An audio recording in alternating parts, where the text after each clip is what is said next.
We're going to jump right into our first guest. We're going to continue in our theme of bringing on amateurs. This one, very young. Very young. He was drawn to us after they watched our interview with Jorge Capetillo's son, Dylan Capetillo. And now we're going to have our youngest interview ever. Oh, my God. No one didn't adjust his mic. Come on, guys. So put these on. All right. Make them smaller for you. He's used to these. I'm sure you got a gaming system at home, right? Yeah. And what you playing these days? Fortnite and Call of Duty. Okay. Okay. So tell everybody your name, champ. I'm Uzziah Velasquez. Uzziah? Uzziah. Oh, Uzziah. Uzziah. That's unique. So what got you into boxing, Uzziah? One day my dad showed me a combination and I started just liking it. My first combination was 1-2-1-1-2. And so from there, so your dad, he showed you how to do it himself, is what you're saying? Or he showed you somebody doing it? No, he showed me how to do it himself. So how old are you? I'm 9. 9 Wow. years old. And how long have you been boxing? I've been boxing for 4 years now. 4 years. Wow. 5 years old. What was I doing at 5? Jesus. I don't remember what the... I remember I was getting in trouble because I went to a Catholic school. I got kicked out. I kicked a nun in her shin. Oh, my God. I probably should have been Am like I Uzziah. focused at 5? Isn't 5 kindergarten? Yeah, he actually started at about 7 years old. Okay. So it's like going to a gym at 7 years old. Okay. Okay. But 2 years with you. Yeah, he started about 5 with me, but I'm no professional. I'm not gonna sit here and say, I'm a professional trainer. We found Las Vegas Fight Club. It's here in town. Coach Jason, he's kind of been a mentor to me after he's seen my son actually has talent. And he told me, he came up to me and told me right away, he was like, man, if this kid sticks to it, he's going to be world champ one day. That's the key word. Uzziah, man, how do we know that at 14 you ain't just going to be like, I don't want to do this no more. I want to play basketball. I don't even want to do nothing, Dad. I'm tired of running miles, tired of doing sit-ups. How do you know? Because I love the sport and I want to keep doing it for my whole life. So you want to be a professional boxer? Yeah. Why? Just because I love this. I like it. It's the environment and I love being at the gym, running, jump roping, meeting all the pros. So you don't mind getting punched in the face? You're supposed to say, I don't get punched. I'm too slick. I'm too swift. Nah, I'm joking. All right, man. Well, listen. So you got 7 amateur fights, right? Yeah. So talk to us about your amateur fights, right? Because we talk to these pro fighters all the time, and they talk about it way after the fact. I want to know what it's like right now. So talk to us. What was it like having your first amateur fight? It was actually a cool experience. It was at Utah. I forgot what the gym was called, but I got I dropped the kid like 3 times. Damn. Wow. Oh, so you got some pop. He got standing 8 count. Okay. Yeah. He didn't drop him, but I got you. and the amateurs, they Right. like to Yeah, I got you. We understand the standing 8. Yeah, I'm familiar with having 3 standing 8s on your first fight. I actually had 3 standing 8s my first fight, so I can relate. I know what that's like. So how'd that make you feel to get those standing 8 counts? It made me feel good, and it made me feel I knew I was gonna win the fight, and it made me want to keep boxing. That's definitely a feeling that people keep chasing, and that adrenaline. So 7 amateur fights. So how often is he fighting? Well, we actually just fought this weekend. He had a tournament. We got the loss. He'll tell you about it.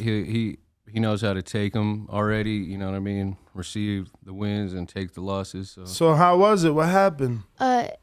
It was good. The kid just kept on like hugging me and pushing me on the ropes. And then like every time he pushed me, he just kept hitting me. But I was getting him with good shots. And yeah. He actually moved up in weight too, like 5 pounds. 5 pounds. He's 60 pounds. He weighs 62. We fought at 65, kind of, being lazy for this last couple weeks. It was a short notice fight. And I was like, you know what? You look strong in the gym. We're not going to do this 2 pound little weight cut. Go ahead and sign you up for 65. And he went and he did his thing anyway. And the outcome wasn't in our favor, but it is what it is. Did you know him, the opponent? Yeah. His name was, well, I don't want to say his name. You don't want to give him no shine. I love it. Oh, that's funny, man. So, Dad, talk to us. Like this weekend, you take a loss. What is that car ride home with your son, and what I know, especially at this age, right? Because I feel like it's harder to understand, anything when you're younger. So, what is that car ride like? What is the conversation like with your son to help him understand that this is a part of the sport, and that instead of taking it as a loss, maybe take it as a lesson. Right, yeah. Well, I definitely explained that to him, and it's not so rough because he feels like he didn't lose. So in his mind, he's thinking, man, I didn't even lose, Dad. I explained to him the things that he needs to work on and what he did wrong. But honestly, the very first loss we ever took was at Junior Olympics. He's got 2 losses. So now he has 9 fights, 2 losses, 7 wins. Okay. So he's 7-2. Okay.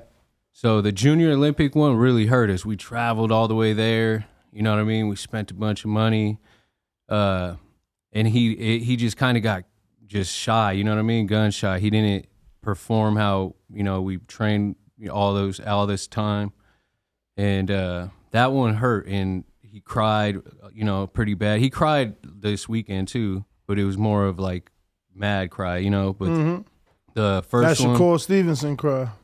Honestly, man, just being there for him and motivating him and encouraging him through the losses and explaining to him, like, look at Canelo just came off a loss. That was another good thing that just happened. Yeah, you know what I mean, to give him some motivation off of this win. Yeah, no, definitely. Absolutely, to show that even the best lose. So it's funny because today's show topic is pound for pound. Yes. And we're like, there's that debate because he's still an undisputed world champion, right? But he coming off of a loss, a pretty decisive loss, So I think that it's great because it's able to show him and other young fighters, other amateur fighters that the best in the world lose, Right. So, Richie, tell us, man, again, like I asked your son, how do we know that 10 years from now he will still be boxing? Because we lose so many amateurs to different sports, the streets, to women, or just to academics. Some of them just end up hitting the books and they don't want to run. A boxer's life is a very disciplined one. No, definitely. I agree. I personally can't guarantee that he's going to continue with it, but being his father and knowing the passion he truly has for it, I could tell you that I do truly believe that he will. You know what I mean? But he has to make that decision on his own, And God willing, he takes the right path and he continues it. And I'm going to do everything I can to set him up and prepare and pave a way for him, like get him with the best trainers, the best interviewers to get him known, like, the Boxing Voice. He's 9, already on the Boxing Voice, training around some of the best world champs. Honestly, just hard work, dedication, and we'll see, you know what I mean? Maybe we could do a year by year with you guys and see where he's at. For sure. And are you guys born and raised here in Vegas? Yeah. Oh, cool. That's got to be inspiring in itself. That's a little different. I feel like this is a fight city. I think that New York is kind of recognized as another fight location, but I feel it's different. There's so much happening in New York, but look at me. There's so much happening in Vegas too. But one thing I was gonna say, New York has historically, a long list of world champions and Hall of Famers and top guys.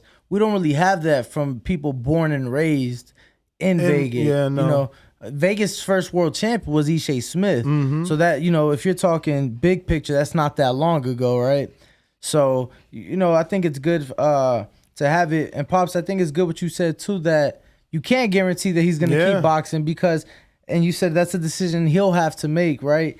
And I think sometimes we see that too. And, I think that's why we may lose a lot of amateurs is because the amateurs. It's a long road. Well, no, I was gonna say the amateurs are there because I'm living out my dad's dream. Guess what? Now I'm at the age I can tell you, fuck you, dad, excuse me. But be like, I don't want to do your dream, I don't want to do your dream. And I loved that you said that because I was interested on how you would answer that because I've seen kids in the gym that the dad's like, you have to do it. Dad, I don't want, bro, why are you forcing the kid? You get what I'm saying? And they're talented kids, but it's like, if the passion's not there, then it's never going to work. But there is also a fine line. Like,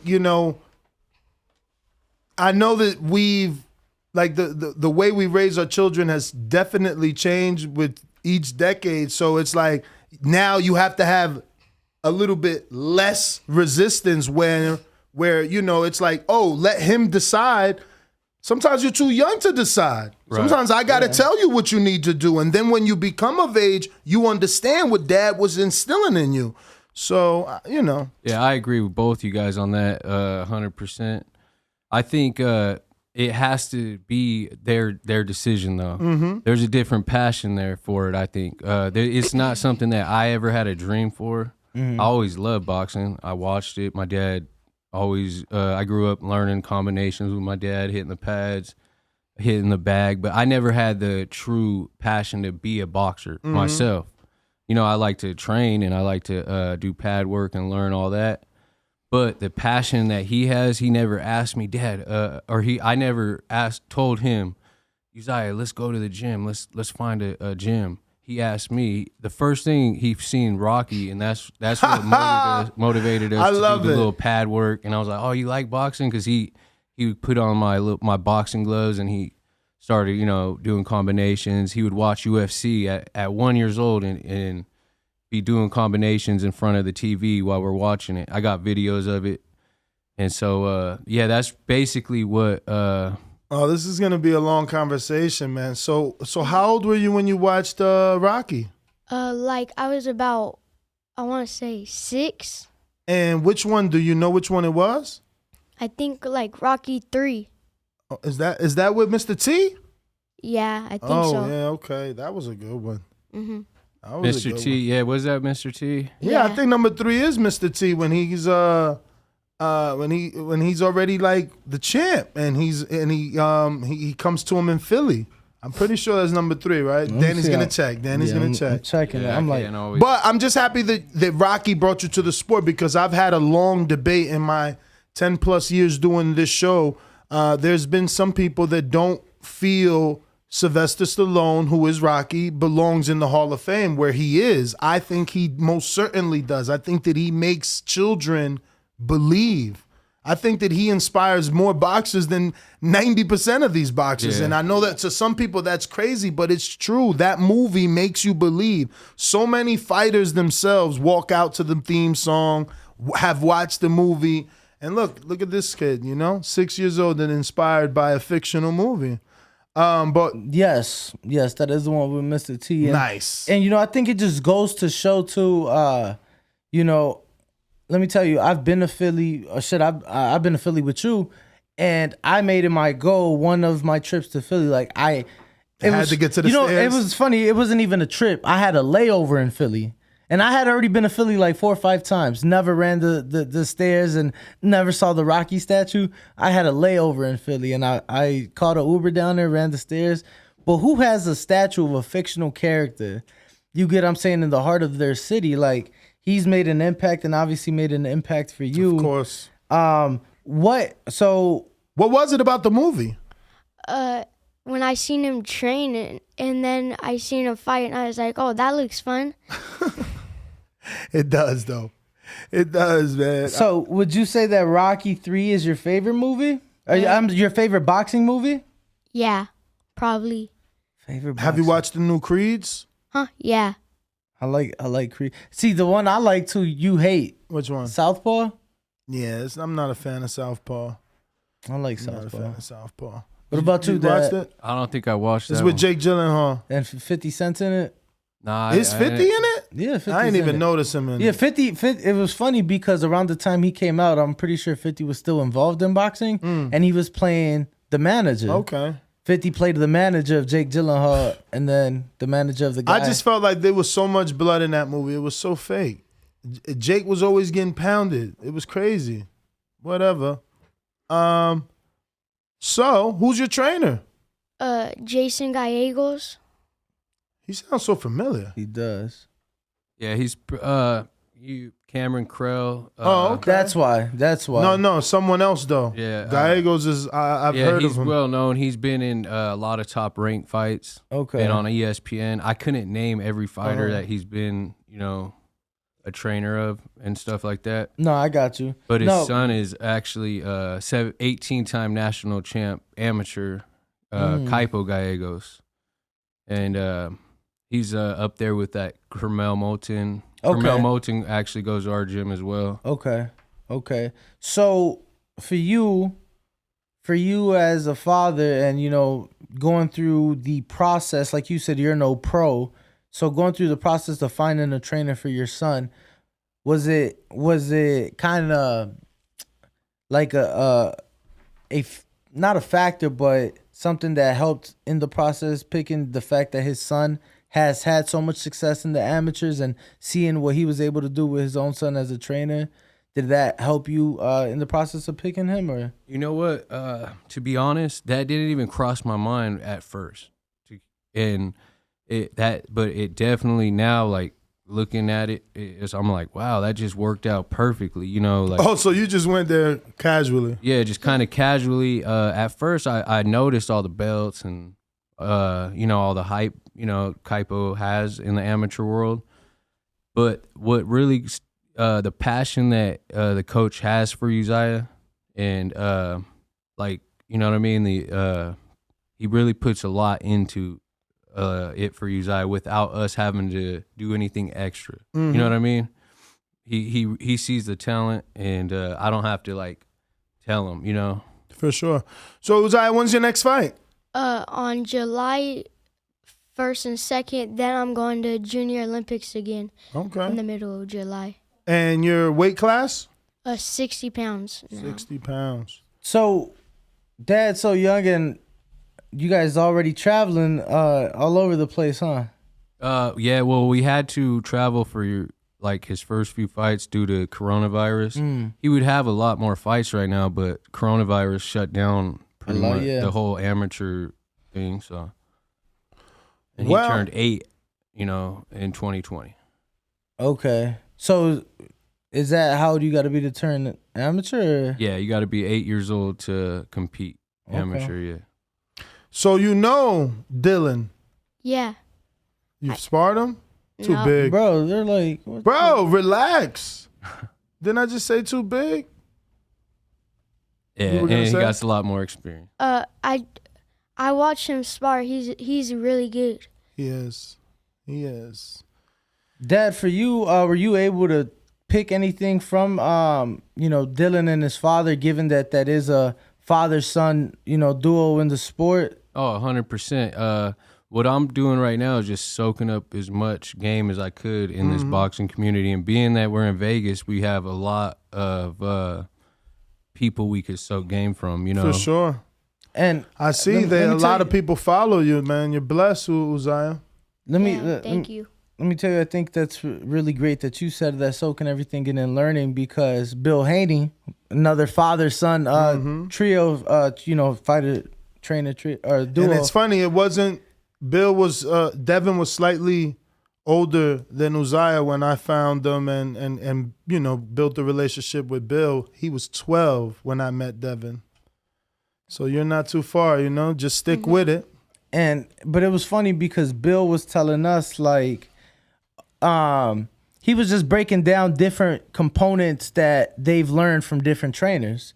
And it was just beautiful to see because once he started breaking it down, he's like, oh, this, we kind of got this from so-and-so and we got this from so-and-so. And then as he's doing it and he's demonstrating it, I'm like, yes, I'm seeing it in Devin. I'm seeing it in Devin. But you also see it in the fighter they picked it up from. Yes, but the fighter, the trainer, but it was just, to me, it was just cool to see how, even still at a world championship level, they're still using things that they've learned from coaches throughout the years and coaches from the amateurs and, different things like that, different coaches they've just worked with throughout the time. So definitely important, I think. Yeah, definitely. That's the goal, is following those footsteps and also create our own lane, doing it. So what would you say? Because I don't even know. Like for when you have a son, you put him into boxing. Like, do you create his style, or is it right now just learning the fundamentals, or do you try to just see what tools he has and create a style based off of that? Well, to be 100% honest, Uzziah has a very unique style, and he's able to. I'm not just bragging on him, Right. But he's able to pick up on things very quick. And if he watches, say he'll watch Canelo, a fight that weekend, he'll go Monday and do a move that Canelo does like to the T, And I have footage of him doing it, like Caleb Plant. He'll watch Caleb Plant box like Caleb Plant. He's able to, for some reason, able to look at something and able to mimic it in a way. And he's very athletic, so he's able to move around. At this young age, I don't really see anybody moving like him. You know what I mean? At 9 years old, he's able to move like a 12-year-old. Well, prepare your inbox to be DM, my friend. You've just been put on the biggest show on the planet. You're gonna have a lot of dads DMing your dad saying they want to get some work with you now. Let me tell you. But screen share this, young Austin. That's my glasses. So this is you putting in some work. Yeah, that's me. And that's you. There's a lot of combinations, man. You got Yeah. some stamina with you. Oh man. Well, let everybody know where they can follow you as I am screen sharing you here. Oh, go ahead. They can follow me on Instagram. My Instagram account is Uzziah V. And that's UZZIAH_V. Yeah. Do you have a YouTube channel? Any TikToks? You young. You should have like a TikTok. No gaming account. Call of Duty. No, I'm joking. He's like, yeah. So I guess, Dad, is this everywhere you want to direct people to? Is just the Instagram? Yeah, for now, just the Instagram, and we will eventually create other things. What about fights? July 1st and 2nd, you said, yeah, right? here in town at the Las Vegas Convention Center for the Battleborn Showdown. Okay. Here in town. How do people get tickets? Or is it free? How's it work? They usually charge at the door. Well, what, $25, right? I think the last time I went to an amateur event was $25, but I was in Jersey. That's steep. Yeah, 15 was last weekend's show. So oh, that's cheap. Wow, Jersey, I paid $25. Yeah, I've only been to a handful of amateur shows, and some were like donations, and then some were like donations. Yeah, some were like like $10, $15. Nah, but if the kids can't be winning nothing, then if there's donations only, I don't know. Like who's paying for the belts or the little gloves or something, right? Right. I don't know, but Uzziah, anything you want to say before we go? I'm gonna be the next world champion in about 7 years. Oh, in 7. So wait, 9? Okay, no, you're still too young. You gonna turn pro in Mexico? I hear you. Follow Devin Haney. I hear you. Got to add a couple 8 years. 8 years? 8, 9 years, 10 years. Yeah. So he looking for a Top Rank to sign him too. Top Rank do sign a lot of young kids, man. So let's see. We will keep following, man. We're gonna do a yearly check-in with you and see if you're still at it, man. Thank you. No, thank you. Thank you guys for coming in and joining us so early. Absolutely. Thank Right you. on. Shout out to the boxing. All right, we're gonna take this quick intermission and be right back. Yo, if you enjoyed the video, feel free to hit the like, subscribe, and share. As always, if you want to support us to the next level, head over to the patreon.com/ThaBoxingVoice. We have tons of exclusive from Border Wars, Untitled, betting shows, the list goes on and on and on. But in addition to that, if you guys have questions for fighters, trainers, and promoters, this is where you can submit them. We will run out, get these questions answered, and put it back on the show just for you guys. Appreciate it. Peace.